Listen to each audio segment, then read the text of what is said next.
तो यहाँ पे हम बात करने वाले हैं चैप्टर रेस्पिरेशन इन प्लांट्स। हमारे चैप्टर का नाम रहेगा रेस्पिरेशन इन प्लांट्स।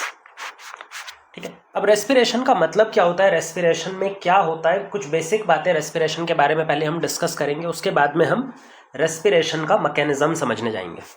रेस्पिरेशन का मतलब होता है कोई लिविंग ऑर्गेनिज्म, जो भी फूड उसके अंदर में प्रेजेंट है या फिर जो भी ऑर्गेनिक मॉलिक्यूल है उसकी बॉडी में, जिसको हम फूड बोलते हैं, उससे एटीपी कैसे बनाता है या फिर एनर्जी कैसे बनाता है।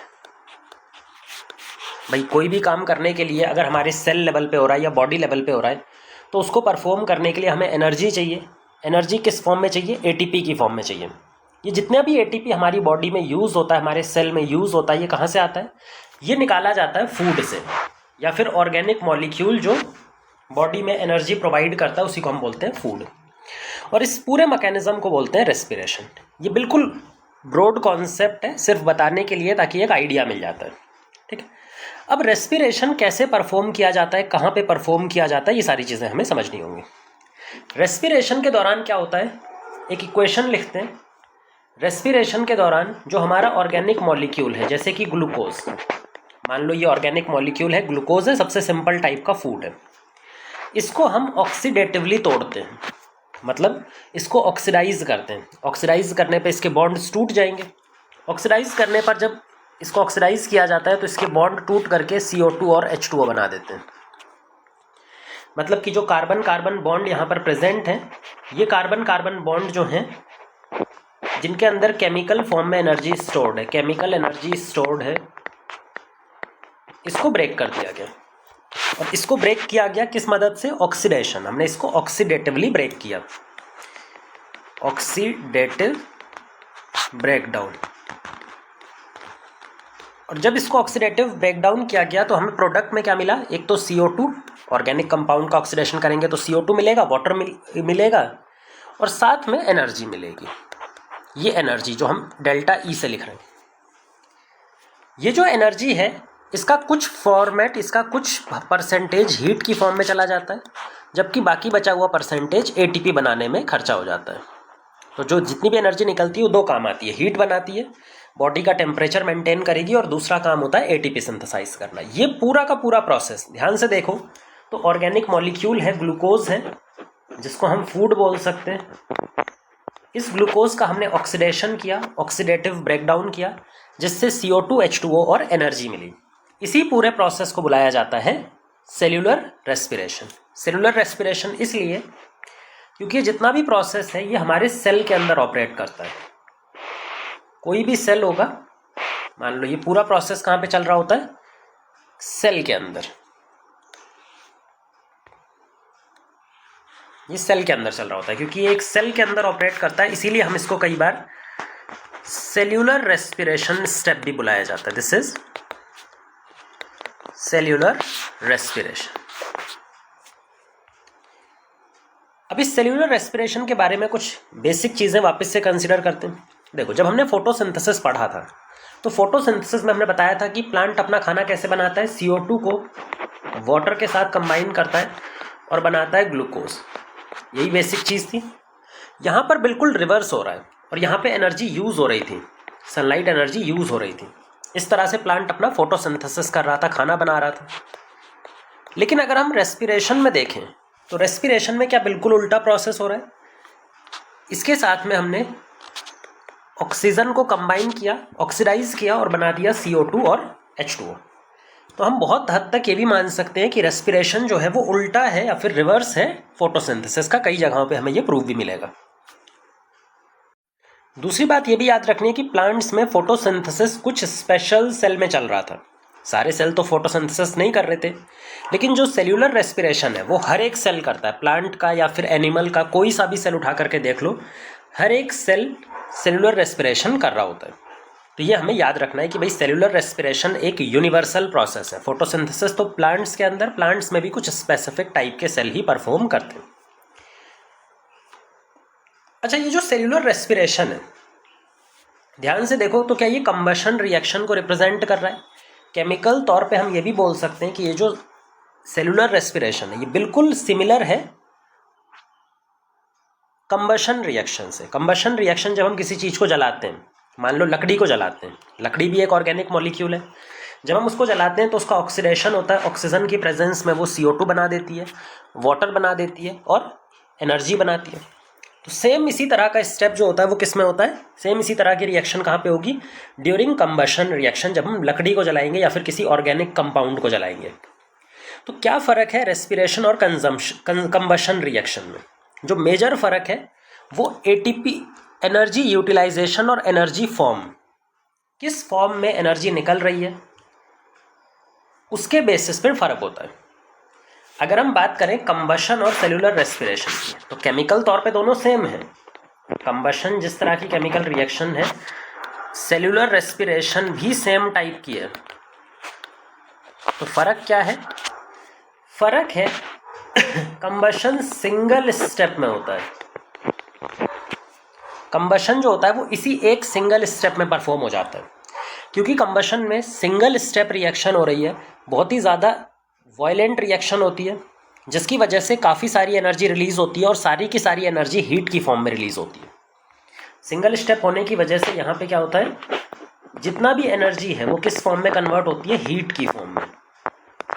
एकदम से आग लग जाती है या फिर गर्मी पैदा हो जाती है, तो उसी को बोलते हैं कंबशन रिएक्शन। सेलुलर रेस्पिरेशन ऐसा नहीं है।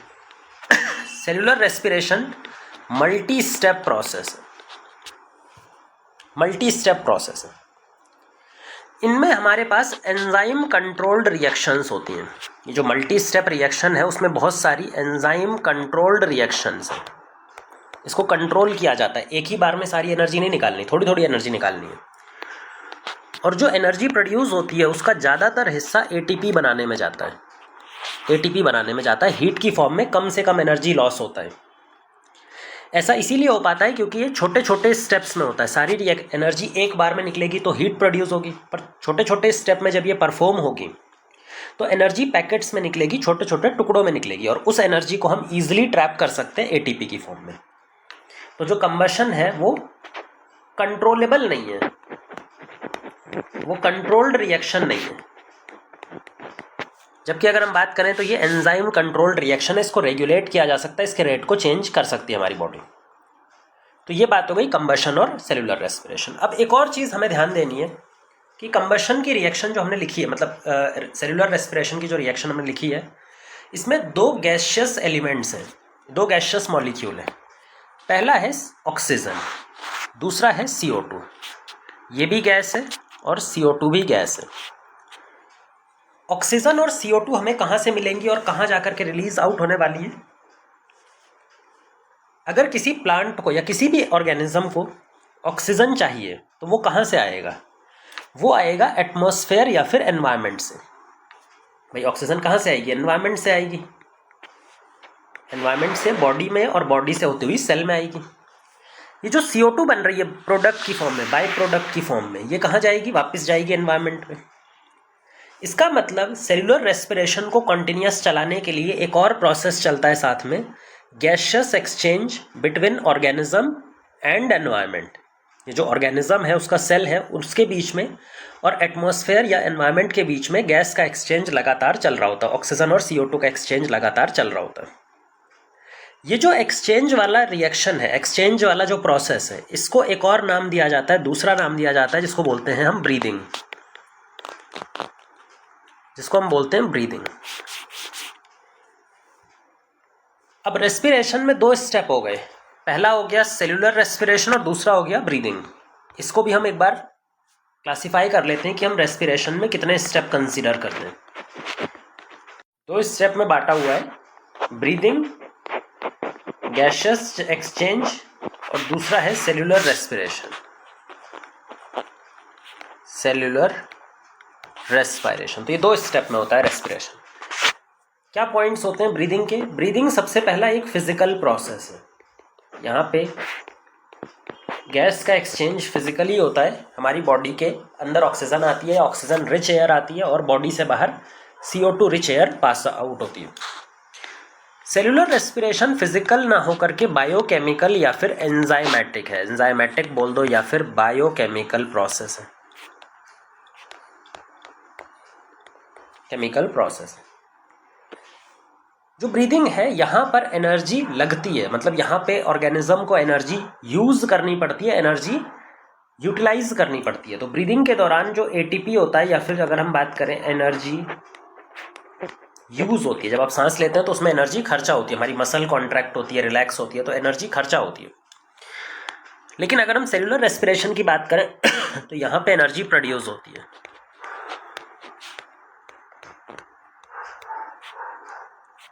यहाँ पे एनर्जी प्रोड्यूस होती है। होता क्या है इसमें, ब्रीदिंग के अंदर में एक्सचेंज ऑफ गैस होता है, एक्सचेंज ऑफ गैसेस। उसमें भी मेजर जो गैसेस हैं वो ऑक्सीजन और CO2। ऑक्सीजन बाहर अंदर आती है बॉडी के, और CO2 बॉडी से बाहर जाती है, एटमॉस्फेयर में जाती है। सेलुलर रेस्पिरेशन में ऑक्सीडेटिव ब्रेकडाउन होता है फूड का, जो फूड होता है उसका ऑक्सीडेटिव ब्रेकडाउन ऑफ फूड, या फिर ऑर्गेनिक मॉलिक्यूल ग्लूकोज का ऑक्सीडेटिव ब्रेकडाउन होता है और एनर्जी प्रोड्यूस होती है, और इन दोनों को मिला करके होता है सेलुलर रेस्पिरेशन। एक और इंपॉर्टेंट पॉइंट नोट करना है, जो सेल्यूलर रेस्पिरेशन है वो यूनिवर्सल प्रोसेस है, मतलब सबके अंदर होता है। हर एक ऑर्गेनिज्म कोई सा भी ले लो, बैक्टीरिया से लेकर के एनिमल्स तक, प्लांट्स तक, ईस्ट तक, फंजाई तक, प्रोटिस्टा तक, कुछ भी उठा लो, यूनिवर्सल प्रोसेस है और सब में सिमिलर टाइप से ही ऑपरेट करता है। बहुत ज़्यादा इसमें फ़र्क नहीं होता, इसके जो स्टेप्स होते हैं वो सारे ऑर्गेनिज्म में सेम होते हैं। लेकिन अगर हम देखें रेस्पिरेशन, ब्रीदिंग, तो इसका मैकेनिज्म अलग अलग होता है। ब्रीदिंग के लिए अलग अलग ऑर्गेनिज्म डिफरेंट मैकेनिज्म इस्तेमाल करते हैं। प्लांट अलग मैकेनिज्म इस्तेमाल करता है, एनिमल अलग मैकेनिज्म इस्तेमाल करता है, एक्वेटिक जो फिश वगैरह होती हैं, एक्वेटिक एनिमल्स, वो अलग तरह का मैकेनिज्म यूज़ करती हैं ब्रीदिंग के लिए, हम लोग अलग तरह का मैकेनिज्म यूज़ करते हैं। यहाँ पर ब्रीदिंग के लिए हैबिटाट के अकॉर्डिंग, बॉडी ऑर्गेनाइजेशन के अकॉर्डिंग डिफरेंट ऑर्गेनिजम्स में अलग अलग मेथड्स के थ्रू ब्रीदिंग की जाती है। जबकि अगर हम सेलुलर रेस्पिरेशन की बात करें तो ये सब में सेम रहेगा, चाहे प्लांट्स की बात करें बिल्कुल सेम प्लांट्स में दिखाई पड़ेगा, और एनिमल्स की बात करें तो वहाँ भी सेम रहेगा। तो जब हम प्लांट रेस्पिरेशन या एनिमल रेस्पिरेशन की बात कर रहे होते हैं तो एक्चुअल में हम सिर्फ और सिर्फ कहाँ पे डिफरेंस है, ब्रीदिंग में, बाकी सब कुछ सारे स्टेप सेम होते हैं।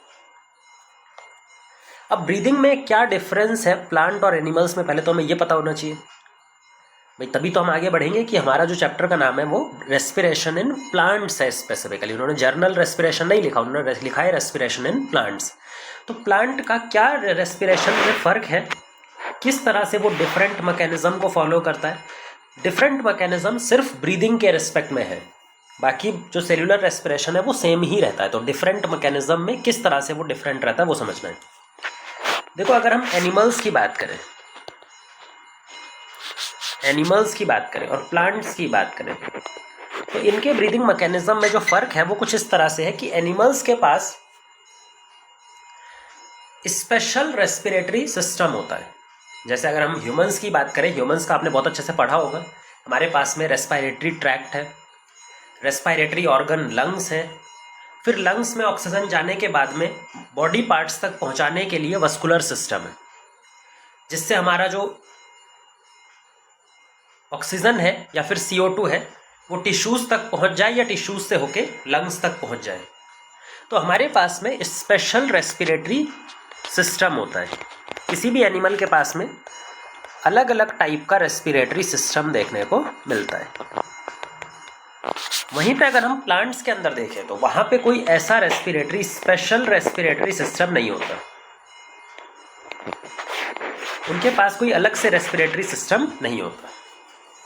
अगर उनके पास अलग से रेस्पिरेटरी सिस्टम नहीं है तो वो ब्रीदिंग कैसे करते हैं, तो वो अलग तरह से ब्रीदिंग करते हैं, डिफरेंट मैकेनिज्म फॉलो करते हैं। वो हम समझेंगे कि कैसे प्लांट बिना रेस्पिरेटरी सिस्टम के सर्वाइव कर पाता है, जबकि प्लांट की जो लेंथ होती है, प्लांट का जो बल्क होता है वो एनिमल्स से कंपैरेटिवली ज़्यादा ही दिखता है आपको। एनिमल्स तो 6-7 फीट हाइट के ज़्यादा से ज़्यादा होते हैं, प्लांट्स तो मीटर्स में हो सकते हैं, कुछ प्लांट्स 100 मीटर तक होते हैं। इतना बड़ा बल्क विदाउट रेस्पिरेटरी ऑर्गन कैसे सर्वाइव कर पाता है ये समझना है हमें। इसके कुछ बेसिक जो रीज़न है वो हम समझने वाले कैसे प्लांट सर्वाइव कर सकते हैं। पहला रीज़न है कि प्लांट की जो रेस्पिरेटरी रिक्वायरमेंट है, जो ऑक्सीजन रिक्वायरमेंट है, वो उतनी ज़्यादा नहीं होती एज कंपेयर टू एनिमल्स। तो प्लांट्स की जो बॉडी में रेस्पिरेटरी रेट है वो स्लो होता है एज कंपेयर टू एनिमल्स के। ऐसा इसलिए क्योंकि प्लांट्स के अंदर में कॉम्प्लेक्सिटी कम होती है, प्लांट्स के पास में बहुत सारे ऑर्गन सिस्टम, बहुत सारे कॉम्प्लेक्स सिस्टम प्रेजेंट नहीं होते। प्लांट्स को मोबिलिटी भी नहीं होती, ज़्यादातर प्लांट्स एक जगह पे स्टिक रहते हैं, मूव नहीं करते। लेकिन एनिमल्स मूवमेंट करते हैं और मूवमेंट के लिए मस्कुलर एनर्जी लगती है, लेकिन या फिर अलग अलग तरह की एनर्जी लगती है। तो एनिमल्स की जो रेस्पिरेटरी रिक्वायरमेंट है, ओवरऑल रेस्पिरेटरी रिक्वायरमेंट एनिमल्स की ज़्यादा होती है। तो पहला तो रेस्पिरेटरी रेट स्लो है। अगर स्लो भी है तो भी प्लांट अपनी बॉडी में किस तरह से ऑक्सीजन कम एंटर करवा पाता है वो समझना है। दूसरा होता है कि प्लांट बॉडी का हर एक स्ट्रक्चर अपनी गैस का एक्सचेंज खुद से करता है। मतलब प्लांट बॉडी में जो 3 स्ट्रक्चर होते हैं मेन, 3 तरह के ऑर्गन होते हैं मेन। एक होता है उसका लीफ, पत्ता, एक होता है स्टेम और तीसरा होता है रूट।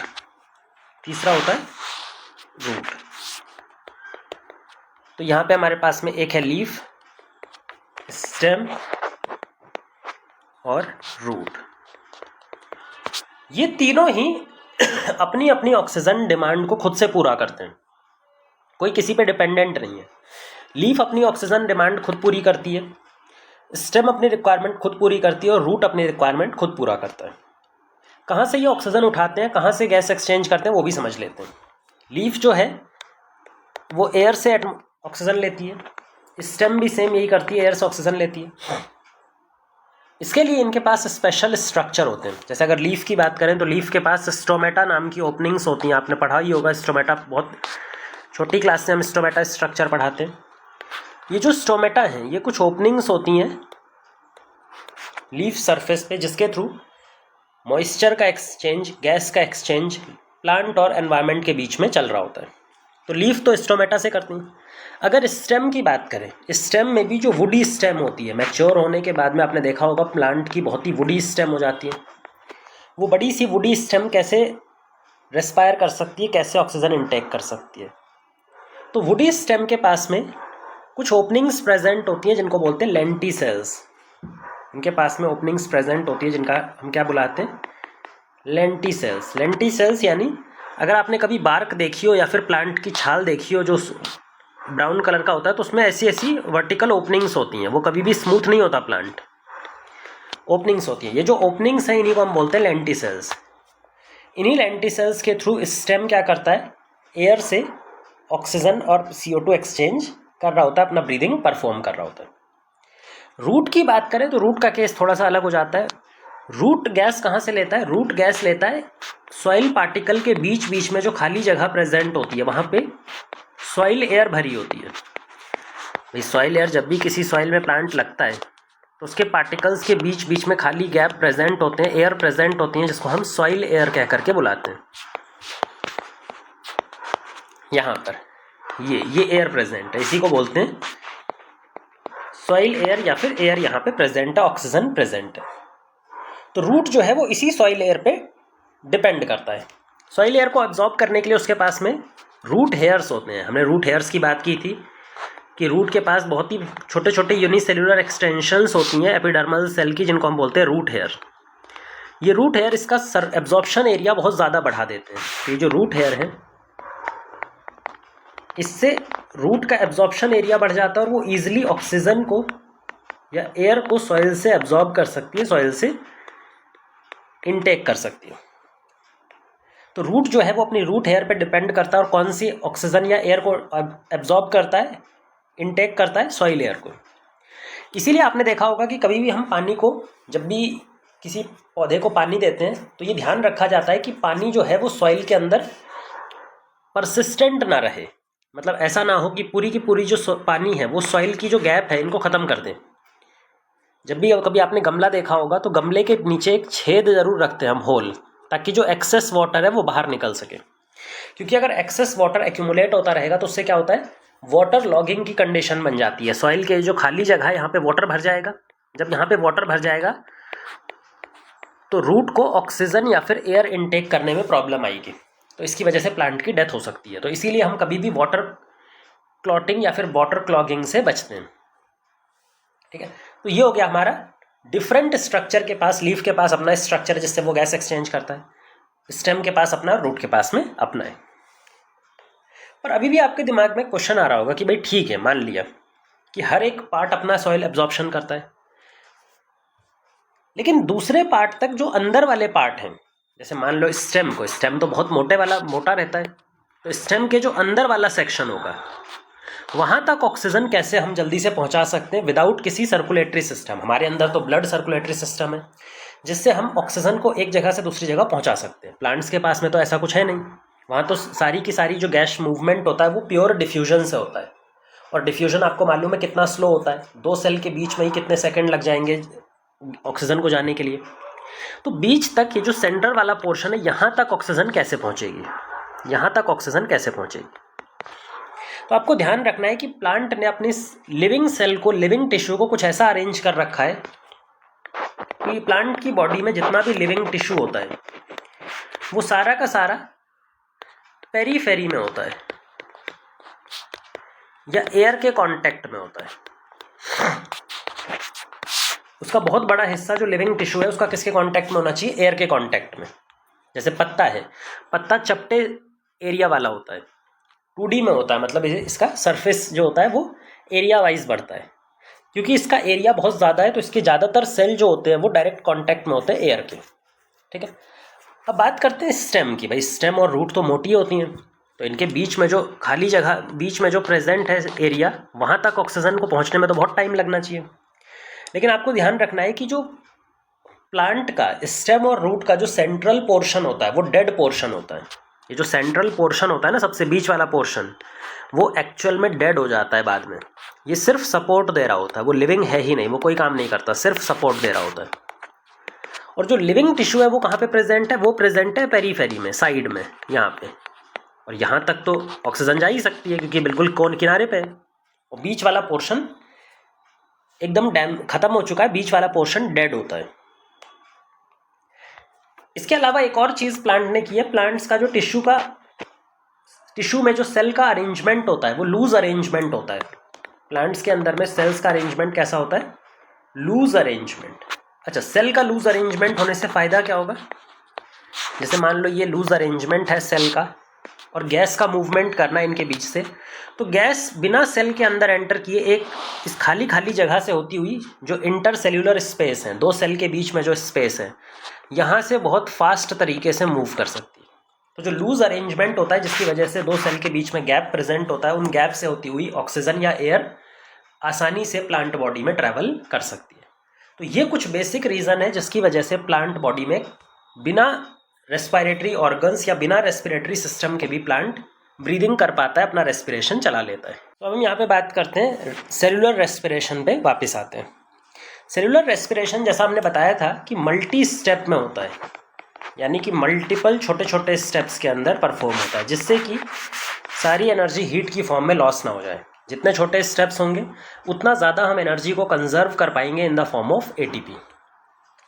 अब कितने स्टेप में ये परफॉर्म होता है, एक ब्रॉड क्लासिफिकेशन पहले कर लेते हैं, फिर उसके बाद में हर स्टेप को डिटेल में समझना है।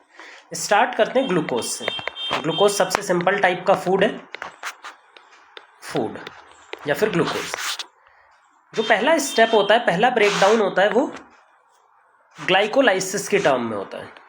जो पहला ब्रेकडाउन होता है, पहला स्टेप होता है, दैट इज ग्लाइकोलाइसिस। ग्लाइकोलाइसिस जो है ग्लूकोज को तोड़ के पायरुविक एसिड बना देता है। पायरुविक एसिड ग्लूकोज से सिंपल फॉर्म है, 3 कार्बन का मॉलिक्यूल है, जबकि ग्लूकोज 6 कार्बन का मॉलिक्यूल है। तो अगर हमने एक ग्लूकोज से स्टार्ट किया था तो 2 मॉलिक्यूल्स ऑफ पायरुविक एसिड हमें मिल जाएंगे। तो ये पहला ब्रेकडाउन है। याद रखेंगे ग्लाइकोलाइसिस में किसी ऑक्सीजन की ज़रूरत नहीं पड़ती, विदाउट ऑक्सीजन, बिना ऑक्सीजन के ये प्रोसेस चल रहा होता है।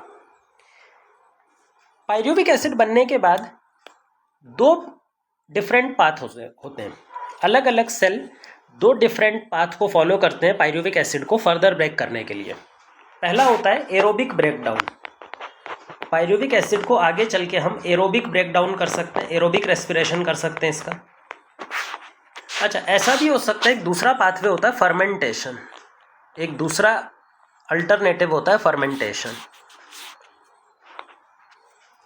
तो पायरुविक एसिड को एरोबिक ब्रेकडाउन में हम ऑक्सीजन की प्रेजेंस में कंप्लीट ब्रेकडाउन करेंगे,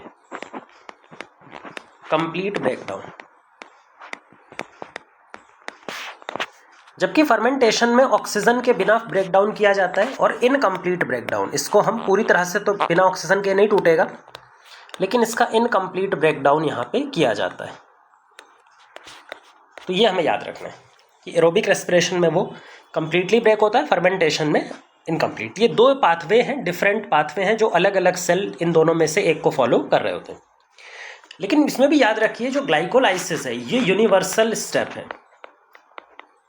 यूनिवर्सल स्टेप है। कोई सा भी सेल आप उठा लीजिए दुनिया का, बैक्टीरिया से लेके एनिमल, प्लांट, फंजाई, किसी का भी सेल उठा लीजिए, ग्लाइकोलाइसिस हर एक सेल में ऑपरेट कर रहा होता है।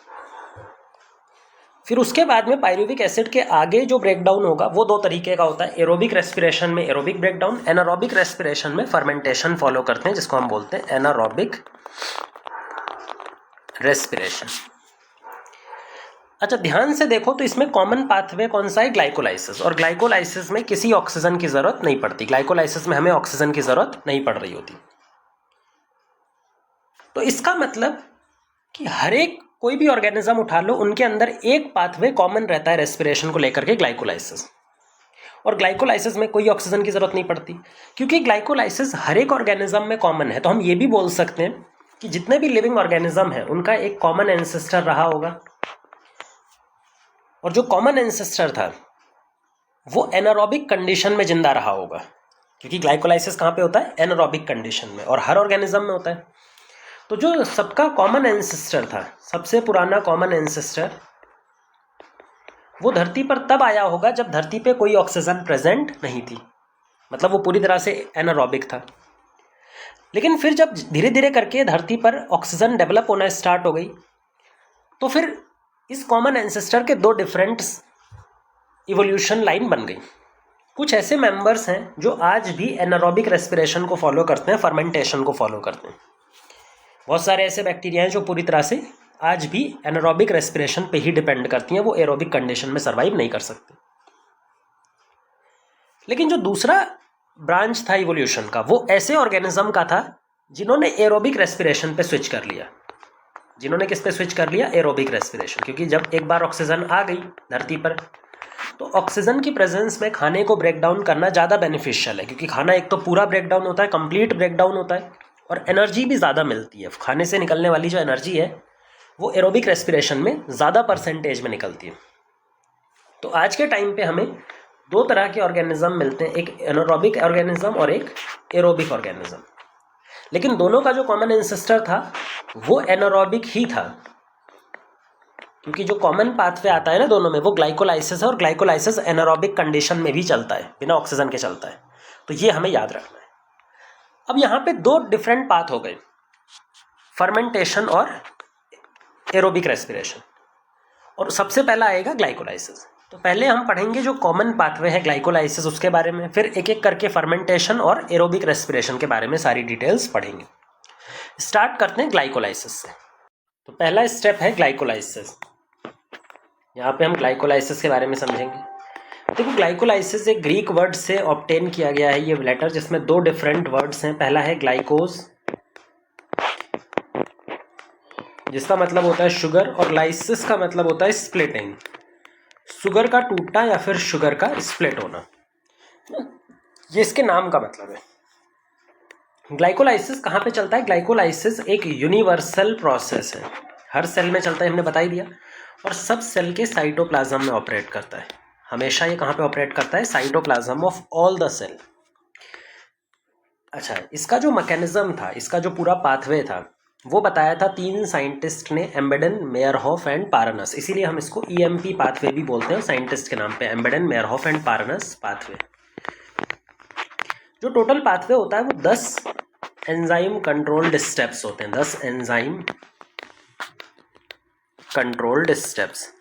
टोटल 10 स्टेप होते हैं और 10 के 10 एंजाइम कंट्रोल्ड स्टेप्स होते हैं, ठीक है। और फाइनली जो प्रोडक्ट बनेगा, एक ग्लूकोज जो कि 6 कार्बन का मॉलिक्यूल है वो पार्शली ब्रेक हो जाएगा, पार्शली ऑक्सीडाइज हो जाएगा, पार्शली ऑक्सीडाइज हो जाएगा और ऑक्सीडाइज होकर के 2 मॉलिक्यूल्स ऑफ पायरुवेट या फिर जिसको हम पायरुविक एसिड बोलते हैं वो बना देगा। तो ये पूरा पाथवे, ये पूरा प्रोसेस है ग्लाइकोलाइसिस का। ग्लाइकोलाइसिस में कौन एंटर कर सकता है? ग्लूकोज, ग्लूकोज या फिर सिंपल शुगर जैसे फ्रक्टोज, ये भी एंटर कर सकती है, लेकिन जो पहले स्टेप में एंटर करता है वो ग्लूकोज एंटर करता है। फ्रक्टोज कहाँ पे एंटर करता है वो भी हम समझा देंगे। पहले तो अभी स्टार्ट करते हैं हम ग्लाइकोलाइसिस के लिए जो सिंपल शुगर ग्लूकोज या फिर फ्रक्टोज प्लांट कैसे जनरेट करता है। भाई प्लांट के अंदर में ग्लूकोज बनता है फोटोसिंथेसिस से, फोटोसिंथेसिस से जो पत्ते होते हैं वो ग्लूकोज बनाते हैं, लेकिन ग्लूकोज को स्टोर किया जाता है in the form of starch. Glucose को स्टोर किया जाता है in the form of a polysaccharide जिसको हम बोलते हैं स्टार्च। जब जरूरत पड़ती है तो स्टार्च को तोड़ के पहले बनाया जाता है सुक्रोज। सुक्रोज एक डाइसैकेराइड है, जैसे पॉलीसैकेराइड में बहुत सारे शुगर प्रेजेंट होते हैं, डाइसैकेराइड में 2 शुगर प्रेजेंट होती है। जब सुक्रोज को तोड़ा जाता है तो इसको तोड़ने के लिए एक एंजाइम लगता है इनवर्टेज नाम का, या जिसको सुक्रेज भी बोलते हैं। दोनों में से कुछ भी याद रख लो, सुक्रेज या फिर इनवर्टेज एंजाइम। और ये जो सुक्रेज या फिर इनवर्टेज एंजाइम है ये टूट करके एक ग्लूकोज और एक फ्रक्टोज में टूट जाता है और इस तरह से प्लांट ग्लूकोज ऑब्टेन करता है फॉर ग्लाइकोलाइसिस। अब ग्लाइकोलाइसिस में ग्लूकोज कैसे एंटर करता है, कितने स्टेप्स होते हैं, वो सारी चीज़ें हम यहाँ पर समझने वाले हैं। देखो, जो सबसे पहला स्टेप है ग्लाइकोलाइसिस का, जो पहली एंटर लेगा ग्लूकोज, वो कैसे एंटर करने वाला है, क्या क्या करने वाला है, वो तो समझ लेते हैं पहले, ठीक है। लेकिन उससे पहले इसके एंजाइम याद रखना बहुत इंपॉर्टेंट चीज़ है।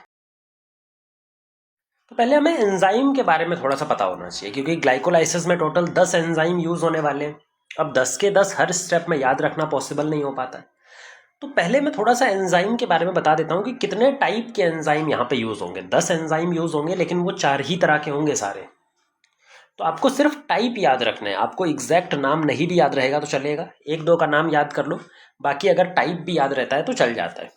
जो टोटल एंजाइम के टाइप्स यूज़ होने वाले हैं ग्लाइकोलाइसिस में, जो हम टाइप्स की बात कर रहे हैं, तो वो 3-4 तरह के एंजाइम है। पहला है काइनेज, दूसरा है आइसोमरेज,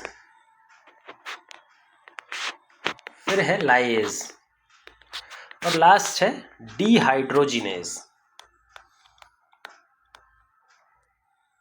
डिहाइड्रोजिनेज। खाली ये 4 तरह के एंजाइम ही बार बार रिपीट हो रहे होते हैं। क्या करते हैं वो भी समझ लो, इससे तुम्हें याद रखने में इजी होगा। काइनेज का सिंपल सा मतलब होता है किसी भी स्टेप में अगर एटीपी यूज हो रहा हो या फिर एटीपी बन रहा हो, सिंथेसाइज, दोनों में से कुछ भी, या तो एटीपी सिंथेसाइज हो रहा हो या फिर एटीपी यूज हो रहा हो, तो इन दोनों ही कंडीशन में हम क्या बुलाएंगे, इन दोनों कंडीशन में हम बुलाएंगे कि वहाँ पे काइनेज एंजाइम यूज हो रहा है, ठीक है। अभी हम देखेंगे कि ग्लाइकोलाइसिस में कुछ स्टेप में एटीपी यूज होता है और कई सारे स्टेप में एटीपी लग भी रहा होता है ना। तो उन दोनों को मिला करके ये बोला जाता है काइनेज एंजाइम। अच्छा, आइसोमरेज आपको पता है आइसोमराइजेशन रिएक्शन करवाता है, एक आइसोमर को दूसरे आइसोमर में कन्वर्ट करने का ये काम कर रहा होता है। तीसरा होता है लाइएज। लाइएज का काम होता है तोड़ना, किसी बड़े मॉलिक्यूल को छोटे मॉलिक्यूल में तोड़ना, उसमें से कुछ मॉलिक्यूल्स रिमूव करना, तोड़ देना, ये होता है काम लाइएज का। डिहाइड्रोजिनेज का हाइड्रोजन ट्रांसफर, जो हाइड्रोजन का मूवमेंट करवाएगा, ऑक्सीडेशन रिडक्शन रिएक्शन ये करवाने वाला है। तो 4 ही तरह के एंजाइम लगने वाले हैं और ये हम बता भी देंगे कहाँ पे लगेंगे, वो आपको खुद भी समझ में आ जाएगा। पहला स्टार्ट करते हैं ग्लूकोज से। ग्लूकोज जो है ये कन्वर्ट किया जाता है glucose 6 phosphate, glucose 6 phosphate, glucose 6 phosphate convert किया जाता है fructose 6 phosphate, fructose 6 phosphate, fructose 6 phosphate convert किया जाता है फ्रक्टोज 1,6 बिस फॉस्फेट, यानी 2 फॉस्फेट है, एक और छठी पोजीशन पर दोनों पे फॉस्फेट है। फिर फ्रक्टोज को तोड़ दिया जाता है 3 कार्बन के शुगर यानी कि ट्रायोस शुगर में, जिसको बोलते हैं ग्लिसरल्डिहाइड 3 फॉस्फेट। एक है G3P ग्लिसरल्डिहाइड 3 फॉस्फेट और एक है डाईहाइड्रोक्सी एसीटोन फॉस्फेट। एक्चुअल में ये दोनों ही 3 कार्बन के शुगर है, इनको हम ट्रायोस शुगर बुलाते हैं। इन दोनों को मिला करके दोनों का नाम होता है ट्रायोस शुगर। क्योंकि दोनों ही 3 कार्बन की शुगर है तो ये आपस में आइसोमराइज भी हो सकती हैं, चेंज हो सकती हैं, तो ये चेंज भी हो सकती हैं और ये ट्रायोस शुगर कहलाती हैं। ठीक है, ये जो रिएक्शंस हैं यहाँ पे जितनी भी अभी तक हमने रिएक्शन देखी हैं, पहले हम इनके बारे में और चीज़ें डिस्कस करते हैं। इन सबको मिला करके एक फेज बनता है ग्लाइकोलाइसिस का, एक अलग तरह का फेज। इसके बाद की जो रिएक्शन होंगी वो डिफरेंट टाइप के फेज में एंटर करती हैं। तो पहले हम इतने रिएक्शंस को पढ़ते हैं। देखो, सबसे पहला एंजाइम कौन सा यूज होगा? काइनेज एंजाइम, जिसको बोलते हैं हेक्सोकाइनेज। काइनेज मतलब यहाँ पे एटीपी यूज हो रहा है, भाई सिंपल सी चीज है। यहाँ पे क्या हो रहा है? एक एटीपी इस्तेमाल हो रहा है, तो इसीलिए काइनेज एंजाइम। और काइनेज एंजाइम जहां भी लगता है मैग्नीशियम उसका कोफैक्टर की तरह बिहेव करता है। हम जितने भी काइनेज एंजाइम आगे भी बताएंगे, जहां पे काइनेज एंजाइम में हमेशा मैग्नीशियम एज अ कोफैक्टर लगेगा। दूसरा एंजाइम देखो, ग्लूकोज 6 फॉस्फेट से फ्रक्टोज 6 फॉस्फेट, यहाँ पे आइसोमराइजेशन हो रहा है, आइसोमरेज नाम का एक एंजाइम लगेगा। आइसोमरेज नाम का एक एंजाइम यहाँ पे लगेगा। अच्छा, फ्रक्टोज 6 फॉस्फेट से जो एंजाइम लगता है उसका नाम है फॉस्फोफ्रक्टोकाइनेज, PFK, फॉस्फोफ्रक्टोकाइनेज। इंपॉर्टेंट एंजाइम है, इसका नाम याद रख सकते हो, उसका पूरा ही नाम लिख लो चाहे तो। इसको बोलते हैं फॉस्फो, इसको याद करना है क्योंकि फ्रक्टोकाइनेज ये कन्वर्ट कर देता है फ्रक्टोज 1,6 बिसफॉस्फेट। अब ध्यान से देखो, फ्रक्टोज 1,6 बिसफॉस्फेट 6 कार्बन का है और ये 3 कार्बन के 2 मॉलिक्यूल्स में तोड़ रहा है। यहाँ पे कौन सा एंजाइम लगेगा? लाइएज एंजाइम, तोड़ने वाला, जिसका नाम है एल्डोलेज। एल्डोलेज नहीं भी याद रहेगा तो लाइएज याद रख लोगे, चल जाएगा। फिर ये वाला जो रिएक्शन है, 2 ट्रायोस शुगर है जो आपस में कन्वर्ट हो रही है, आइसोमराइज हो रही है, इसलिए इसको बोलते हैं आइसोमरेज एंजाइम। ध्यान से देखो कितने अच्छा, यहाँ पे हमने छोड़ दिया काइनेज एंजाइम है, तो काइनेज एंजाइम में एक एटीपी लगेगा, यहाँ पे एक एटीपी लगता है। एटीपी लगेगा तो इसके लिए एंजाइम को फैक्टर है मैग्नीशियम आयन, मैग्नीशियम आयन। तो ये हो गया हमारा यहाँ तक का स्टेप।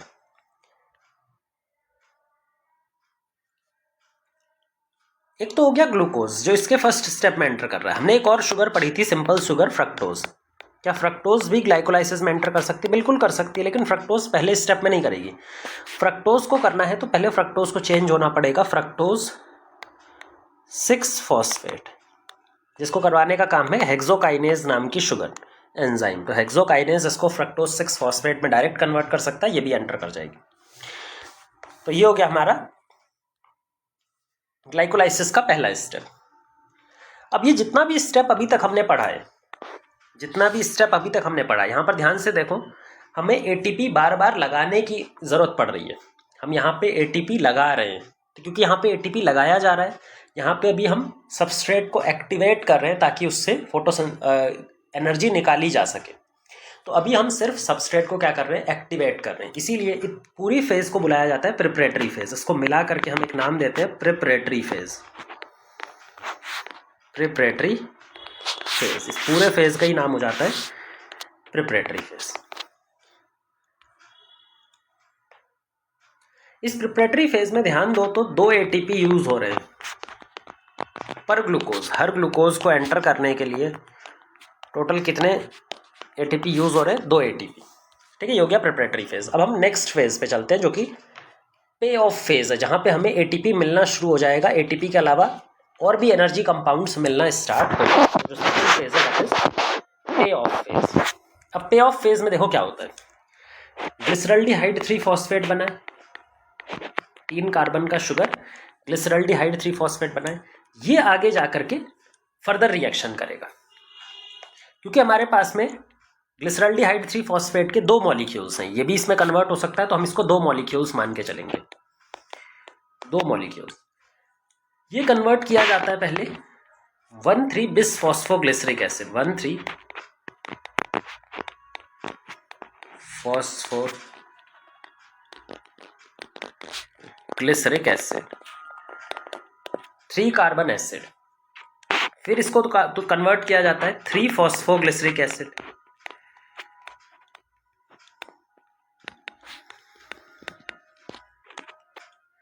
और हर कुछ 2-2 नंबर में जाएगा, क्योंकि ये डबल नंबर है इसका। यहाँ पे 2 हैं तो यहाँ पे भी 2 बनेंगे, यहाँ पर भी 2 बनेंगे। फिर इसको कन्वर्ट किया जाता है 2 फॉस्फोग्लिसरिक एसिड।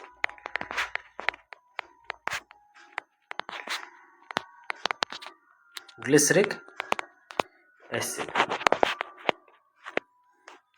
फिर इसको कन्वर्ट किया जाता है फॉस्फिनोल पाइरूवेट। अभी हम सारे एंजाइम वगैरह क्या चीज़ें लगती हैं क्या वो तो बनाएंगे अभी, पर इतना लिख लो, फॉस्फिनोल पाइरूविक एसिड या फॉस्फिनोल पाइरूवेट। फॉस्फिनोल पाइरूवेट से लास्ट में जाकर के 2 मॉलिक्यूल ऑफ पाइरूविक एसिड बनते हैं, 3 कार्बन का एक एसिड। सब कुछ 2-2 लिख दीजिए क्योंकि 2-2 ही चल रहा है। ये हो गया पूरा नेक्स्ट फेज। अब ध्यान से समझो कि क्या चीज़ें यूज़ हो रही हैं, क्या चीज़ें, कौन सा एंजाइम यूज़ हो रहा है। इस वाले स्टेप में ग्लिसरल्डिहाइड 3 फॉस्फेट से 1,3 बिस फॉस्फोग्लिसरिक एसिड बनते टाइम एक एंजाइम यूज होता है जिसका नाम है ग्लिसरल्डिहाइड 3 फॉस्फेट डीहाइड्रोजिनेज कॉम्प्लेक्स। जैसे मैंने बताया था एक डीहाइड्रोजिनेज एंजाइम यूज होने वाला है, तो ग्लिसरल्डिहाइड 3 फॉस्फेट डीहाइड्रोजिनेज ये पूरा नाम है। ये 2 काम करता है ये रिएक्शन। पहला तो ऑक्सीडेशन करवाएगा, और ऑक्सीडेशन के साथ में एक और चीज करवाएगा,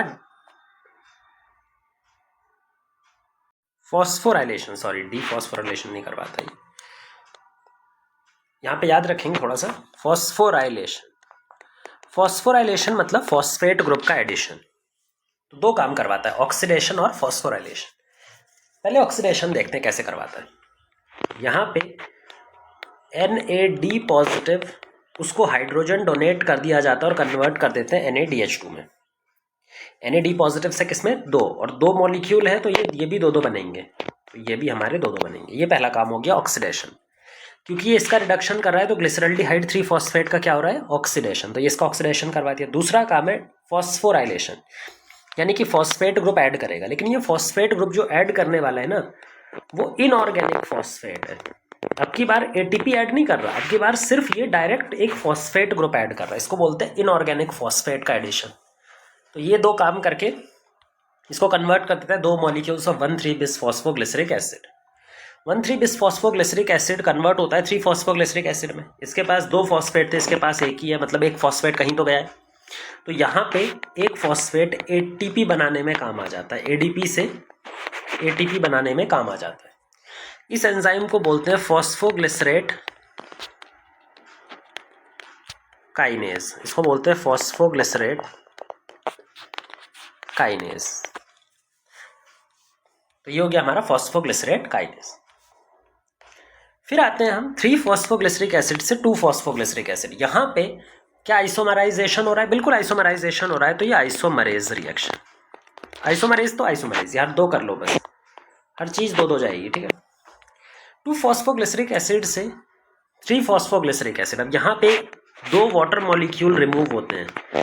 हर फॉस्फोग्लिसरिक एसिड से क्या रिमूव होता है, एक वाटर, तो टोटल 2 वाटर रिलीज होता है। और यहाँ पे जो एंजाइम यूज होता है लाइएज, क्योंकि वो छोटा कर रहा है उसको, बड़े मॉलिक्यूल से कुछ निकाल के छोटा कर रहा है, तो इसको बोलते हैं लाइएज एंजाइम। फिर फॉस्फिनोल पाइरूवेट से हम वापस से जब इसको कन्वर्ट करेंगे तो एक ADP से, यानी कि 2 ADP से 2 ATP में कन्वर्जन होगा। और इस एंजाइम को फिर से काइनेज पाइरूवेट काइनेज बोलते हैं, इसको भी हम काइनेज बोलते हैं। काइनेज यानी पाइरूवेट काइनेज। ये लास्ट स्टेप है, यहाँ पे भी ATP बन रहा होता है। अब यहाँ पर ध्यान से देखो, ये जो पूरा स्टेप है, क्या इस स्टेप में हमें एनर्जी रिच कंपाउंड मिल रहे हैं? अब की बार लगाने नहीं पड़ रहे, अब की बार मिल रहे हैं हमें। NADH2 मिल रहा है 2, यहाँ पे 2 ATP मिल रहे हैं, यहाँ पे वाटर मिल रहा है 2, और यहाँ पे 2 ATP और मिल रहे हैं। तो अब की बार हमें कुछ ना कुछ मिल रहा है कुछ रिएक्शंस में, इसीलिए हम इस सबको मिला करके इस फेज को क्या बुलाते हैं, पे ऑफ फेज। इन पूरी फेज को मिला करके ही क्या बुलाया जाता है, पे ऑफ फेज। जबकि जो पहले हमने लिखा था वो कौन सा फेज था, प्रेपरेटरी फेज, ठीक है। तो ये 2 तरह के फेज होते हैं। अब बात करते हैं, नंबरिंग करते हैं। हमने बोला था 10 स्टेप रिएक्शन है, तो 10 स्टेप देखते हैं या नहीं। ग्लूकोज से स्टार्ट करते हैं, पहला ये हो गया दूसरा ये हो गया, तीसरा ये हो गया, चौथा ये हो गया, पांचवा ये आइसोमराइज कर रहा है ये हो गया, छठा यहाँ से आएगा, सिक्स्थ ये हो गया, सेवन्थ ये हो गया, एट्थ ये हो गया, नाइन्थ ये हो गया और 10th ये वाला। तो क्या सब में एंजाइम लगे? बिल्कुल सब में एंजाइम हमारे लगे हुए। तो यहाँ पे भी 10 स्टेप रिएक्शन हो गई। अब नेट प्रोडक्शन देखते हैं भाई। ग्लाइकोलाइसिस में हमें एटीपी लगाना भी पड़ रहा है, एटीपी मिल भी रहा है, NADPH2 भी मिल रहा है। तो नेट प्रोडक्शन कितना हो रहा है? नेट यानी कि जब हम पूरा माइनस कर देंगे, जितना यूज हो जा रहा है उसको माइनस करके जो बचा हुआ है वो कितना मिलेगा, वो हम यहाँ पर निकालने वाले हैं। पहले एटीपी की बात करते हैं। एटीपी देखो टोटल कितने बने? 4 एटीपी बने, लेकिन उसमें से 2 यूज हो गए। इसका मतलब बचे कितने? सिर्फ 2। NADH2 की बात करें तो 2 ही बने हैं, यूज कुछ नहीं हुआ है। तो ये NADH2 कितना बन गया? 2। H2O की बात करें तो H2O कितना बन रहा है? 2। लास्ट में जो इंपॉर्टेंट कंपाउंड है दैट इज पायरुविक एसिड या फिर पायरुवेट, वो भी 2 मॉलिक्यूल बने। तो ये हमें याद रखना है। अब एक और चीज़ याद रखिए कि हमने बोला था glycolysis is partial oxidation of glucose. Glycolysis में क्या होता है? पार्शियल ऑक्सीडेशन होता है किसका?